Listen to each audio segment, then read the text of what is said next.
Hey everybody, I'm Luke, one of the creators of Pirates, Dragons, Treasure. This video is for all the players who have been with us on this journey, developing our dragon-infested pirate world for the past 4 years. Our Kickstarter back in 2022 generated almost 300 supporters. Since then, we've sold over 1,000 copies of the game. The past 4 years, we've taken it on the road, been to numerous conventions and events, and play-tested with hundreds of players and customers. That's generated some really invaluable feedback for us on how the game could be improved and where it should head next. If you've been with us at one of those events, you might have heard us talking about the expansion to the game. And if you're here watching this video, you might be wondering, where's the expansion? That's a fair question. During the course of development, what we realized was that many of the features and upgrades that we were adding into the expansion of the game didn't have to be exclusive to an expansion. They really just made the core game better. One of our team's core values is quality. And what that means is not just making sure that the finished product is of a high quality, but also that the game that you play is as good as it can possibly be. And so if you're wondering whether or not you should buy the second edition of Pirates, Dragons, Treasure when you already own the first edition, let me tell you a little bit more about the game and why we think you should. PDT has really gone through an evolution. The first edition of the game was a lighthearted, lightweight, portable game where you got to act like a pirate, laughing, cheating, stealing, and singing your way to face and defeat a beast. It was always a lively table game where players are acting like pirates, doing silly things, casting wild curses, and we've maintained those critical elements of the game here in the second edition. But we've also added so much more. The most important player feedback that we got focused in on the dragon battle, that there just wasn't enough choice. It felt a little bit too random. You're at the mercy of how lucky you might be. And so the first thing that we did was add in armaments to try and make those dragon battles far more strategic. These blend really nicely with the new captains that we're adding into the game. You can choose a captain that fits your playstyle. Maybe you're more defensive, you're more offensive, maybe you're more cunning, maybe you want to be gadget-oriented or something like that. We've got a different flavor for everybody. So now you can really craft an experience at the table that matches the way that you want to build your ship and the way that you want to fight that dragon. And there are different scenarios against different dragons that are going to give you odds or maybe make you think different before you get in there and try to slay a beast. Alright, let's get into why you're going to love the second edition of Pirates, Dragons, Treasure. First, we have a lot of fun new elements that affect the pace of play throughout the course of the game. Omens are drawn at the beginning of each round, and they add a world effect to everybody who's playing at the table. Sometimes those are going to slow you down, sometimes they're going to speed you up, sometimes they're friendly or more sinister. Sometimes they make the dragon more powerful.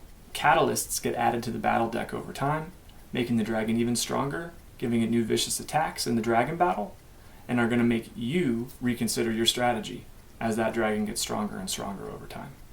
The next exciting enhancement for Pirates, Dragons, Treasure comes down to player agency. This is going to give you even more choice in the type of ship and crew you build and the strategy you employ against the dragon in battle. You'll choose a captain at the beginning of the game that fits your personal playstyle.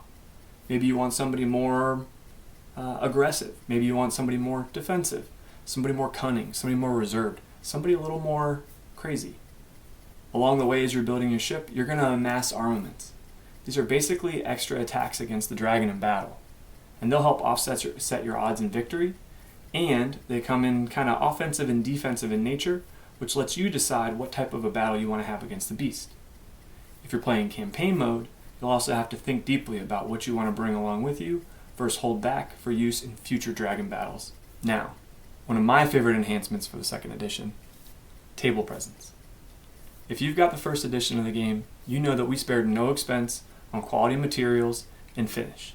No changes to that here in the second edition, but we add so much more to the game box. Inside the box, we've redesigned almost every card in the game, and it now comes with a game board that helps keep you organized while you're playing and lets the game absolutely sing on the tabletop.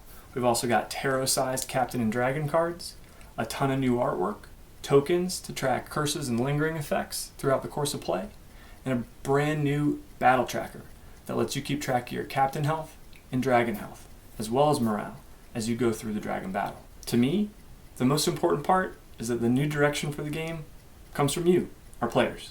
All that feedback that we've gotten in person, via email, on Board Game Geek, and elsewhere, we took to heart. And we used it to create an even better version of the game that we think that you're going to love. We've taken steps in the Kickstarter to still keep the game as accessible as possible for you, our historical players and supporters, as well as our new customers. Price points here are as competitive as we can make them, in order to still generate enough money to produce the game, grow the business, and get these games into the hands of as many players as possible. And so this is your best chance to get a copy of the game for the best price. The other exciting thing that the second edition and booster approach does for us in the continued development of Pirates, Dragons, Treasure is it creates a much more repeatable model. Now, if you want to go get the Cold Spire booster, you're going to get all manner of Vikings and frosty dragons and elements added into the game. That small booster is far more affordable and also much more easily reproduced for us if we want to add other fun elements into the game. But we're excited to have a much easier time continuing to expand and improve the world of Pirates, Dragons, Treasure for all of our players. Alright, that was a really long way to answer your question about whether or not you should support the Kickstarter and get a second edition if you've already got the first version of the game. The answer is you should. Go into the Kickstarter right now today, support us. We cannot wait to have you play in the new version of the game, and we look forward to seeing you in a Dragon Den sometime soon.